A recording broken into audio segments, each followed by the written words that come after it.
everybody, and welcome to the Court of Public Opinion in the Garage. I'm still wearing the sunglasses because we're recording 3 episodes. That is Tuesday, Wednesday, Thursday, because Pete's got to go in, and he is fundamental to this entire project because he's behind the camera. He makes the whole thing happen, and he's got to go in for a couple of medical tests. In fact, that was yesterday, so it's hard to keep track of everything in sequence, but I'll tell you about it all on Friday when I join you at the dining room table for live streaming, jeremycordeaux.com, and we'll have some interesting guests and some interesting topics and some news of the day, phone calls. It's a proper radio station, happens to Betsy. But I'll continue to wear these glasses as we record these 3 shows for the week to take us up to Friday, because the eye is still a bit funny, weepy, and whatnot. It's funny, Pete, because as we broadcast this show, you would have had your tests and we would know that you're perfectly all right, but I can't say that. I hope you're right. It's really weird. I kind of have to think in these several different planes. It's like watching Doctor Who. After a bottle of red, you wouldn't be able to figure it out. Anyway, I don't watch Doctor Who. My kids do, but I can't fathom it. Yes, leading up to Christmas. And of course, this, which is Remembrance Day, the 11th of the 11th, I proudly wear the poppy to remind us that we must not forget. I don't know about you, Pete, but I think every male member and some female members of my family going back, I don't know how far, served and fought. Yes, Dad was in the Air Force in World War II. God bless him, because we would not have the life and the lifestyle that these people in Canberra are dicing with and playing with today had these people not gone to war and fought, risked their lives and lost their lives to see to it that we would have ours. But just speaking of that, 100,000 Muslims, I believe, will march on London on Remembrance Day, the 11th of the 11th. Why? Well, they say they are marching in support of Palestinians. And it depends on what news service you watch or newspaper you read, but they must be, particularly the activists, the partisans, they must be among the most barbarous people in the world. What business, though, is it of British followers of Islam? What business is it of theirs? Unless they brought all that hate, prejudice and stuff with them, they couldn't want to bring the hatred and racism to Britain any more than I believe the Muslims in Australia would want to bring the enmity and chaos of what could go back to biblical times to Australia.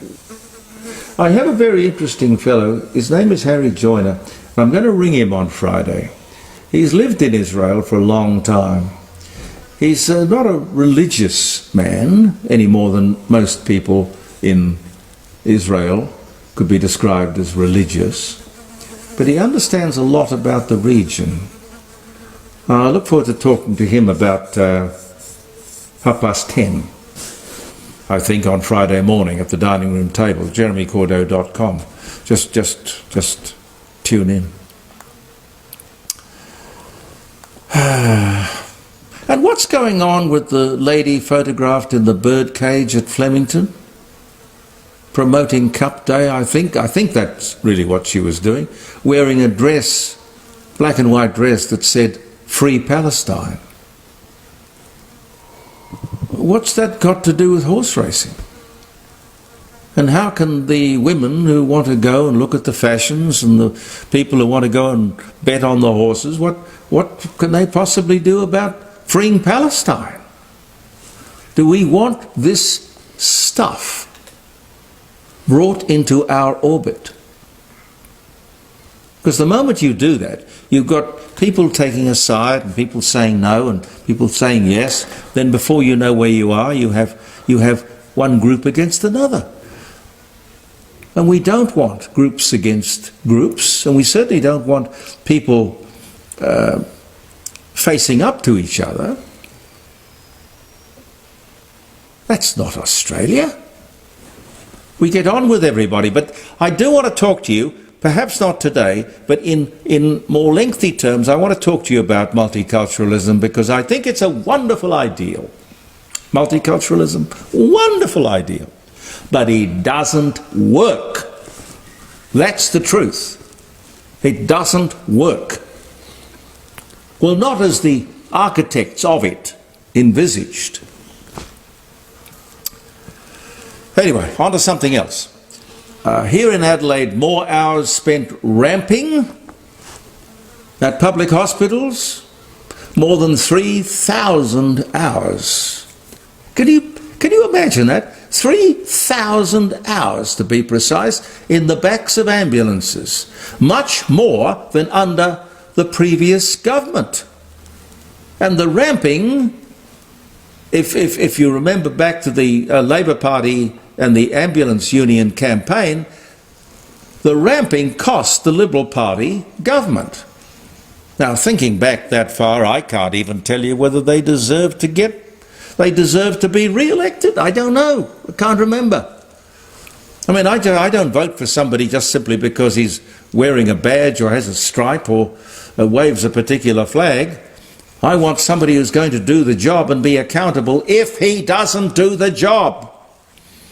We need truth in politics. We need truth in advertising, political advertising. And that goes for all political parties. In fact, you promise, you deliver, or you go. I mean, you can't say $275 off everyone's power bill, as Albo did. Oh, he made a commitment about the referendum. He also made a commitment about the electricity bills. No. Truth in advertising. Truth in political advertising is an absolute necessity, but you know what? Neither side of politics will agree with it. Neither will go along with it, because neither side wants to be held accountable for his or her promises, which I think is disreputable. Melbourne Cup Day, well, it's come and gone. Along with Melbourne Cup, and of course the announcement from the Reserve Bank, which I can't mention today because we're recording on Monday afternoon, but I would mention this to you, that Tuesday was the last independent interest rate adjustment by the RBA. Big mistake. The RBA has got to be independent, in my view. I don't know what you think. You might like to talk to me on Friday about that. This is the RBA review, which we won't know too much about till the end of November. I mean, what is the problem they're trying to fix? Oh, it might not be politically a good idea to have an independent Reserve Bank who might put up the interest rates at a time which could be politically awkward. Well, so bloody what?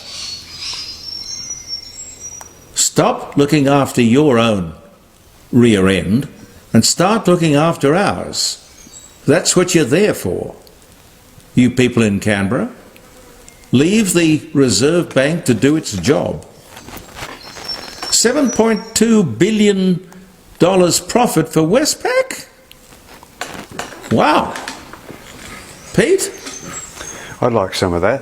When my mum said to me, Jeremy, forget this stupid show business stuff. You get a job in the bank. I didn't believe her.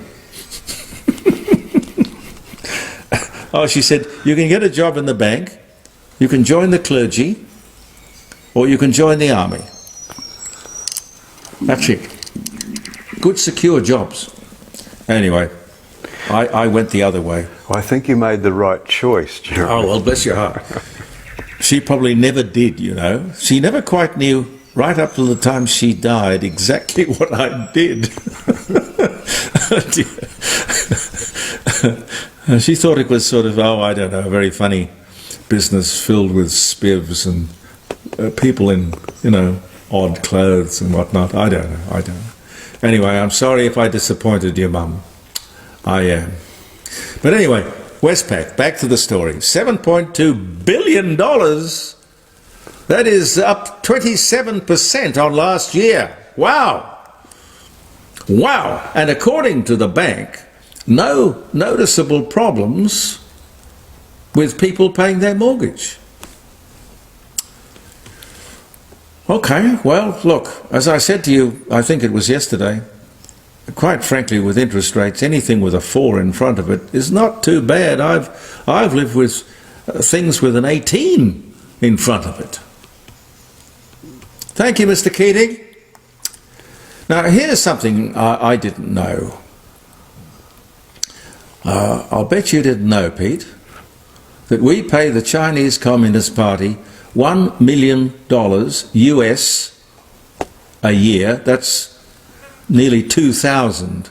$2 million Australian.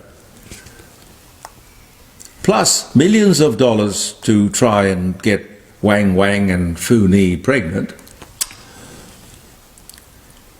And that's money that, I don't know, are the pandas on Lend-Lease, or is it Rent-A-Panda? I have no idea. I had no idea we were paying the Chinese Communist Party almost $2 million Australian to have Wang Wang and Fu Ni. Did you know that? And by the way, their ongoing presence here in Adelaide, at the Adelaide Zoo, is going to be decided soon. It's not a fait accompli. I don't know. I mean, are the pandas worth nearly $2 million a year? Maybe you can talk to me on Friday about that.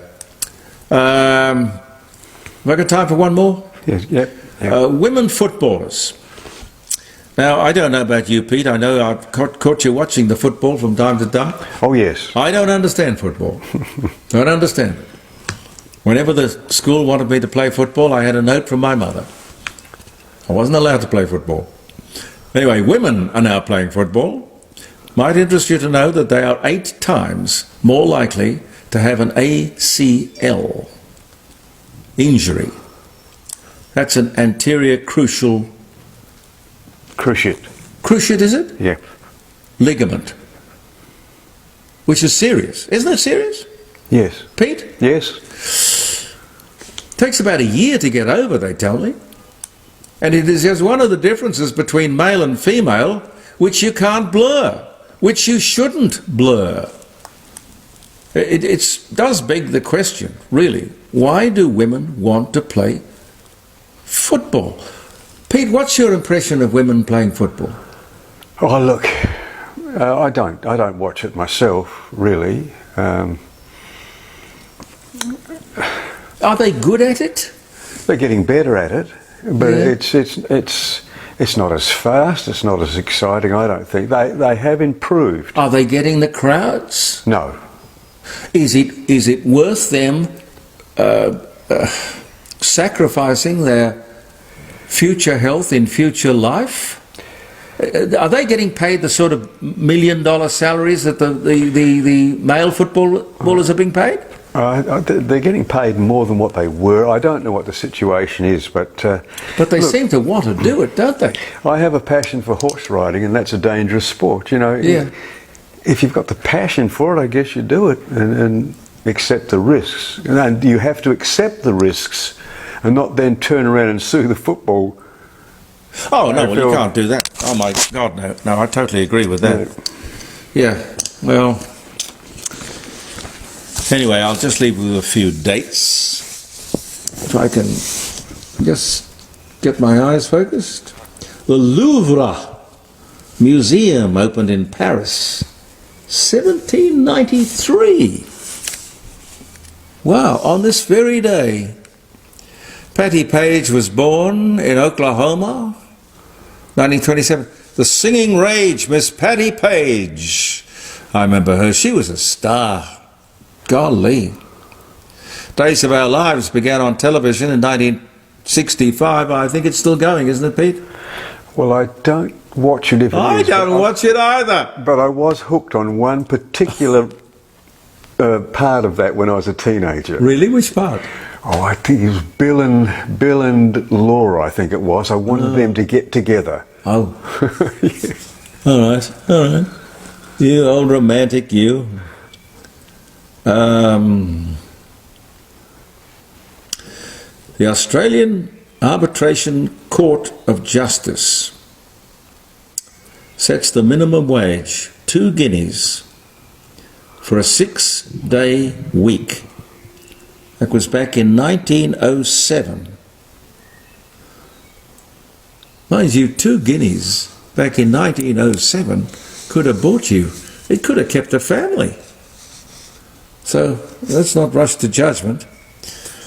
The last daytime Mike Walsh show on National 9 television, 1984, when he started out on Channel 10, which was thanks to Ian Holmes, who brought him back from London.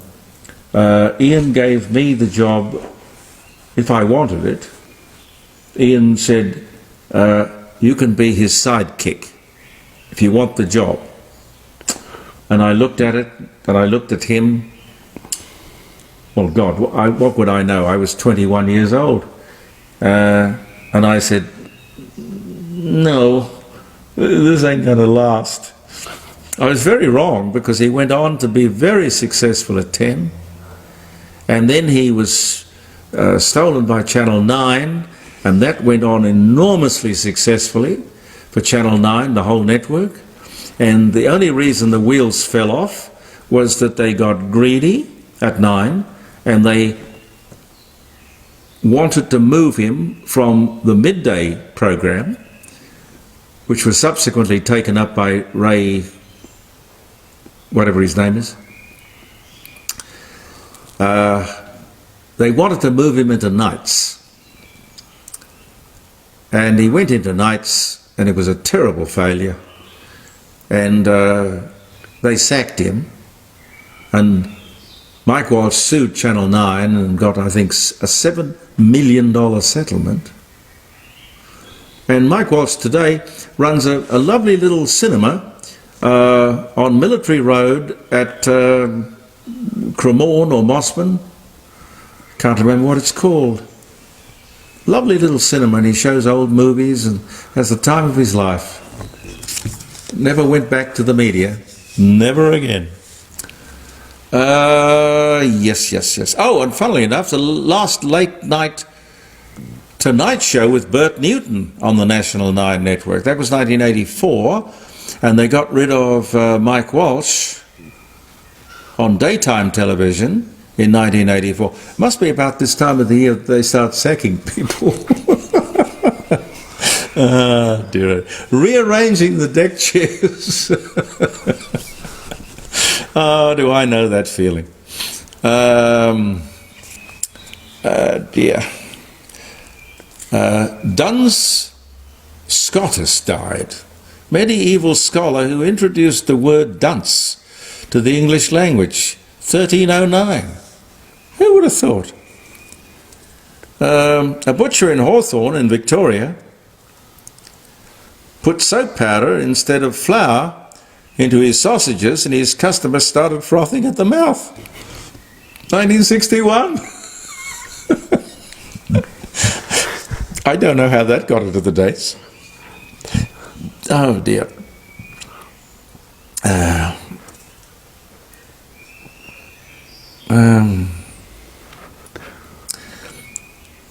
at least one person in 5 over the age of 30 should eat only 3 eggs a week.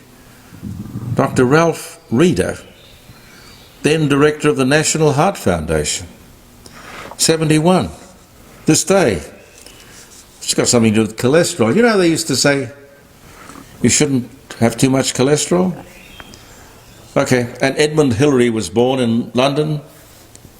Edmund Hillary, well, New Zealand actually. Leif Garrett was born. Melanie Ripperton was born, 1948. Ken Todd was born in Liverpool in 1932. Anyway, some of the things for which we remember the day. Bless your heart. Thanks for viewing the Court of Public Opinion. I'm Jeremy Cordeaux. Peter Clayton and I'll be back tomorrow. Believe in yourself. And don't forget to be with us on Friday at the dining room table, jeremycordeaux.com. Bye for now.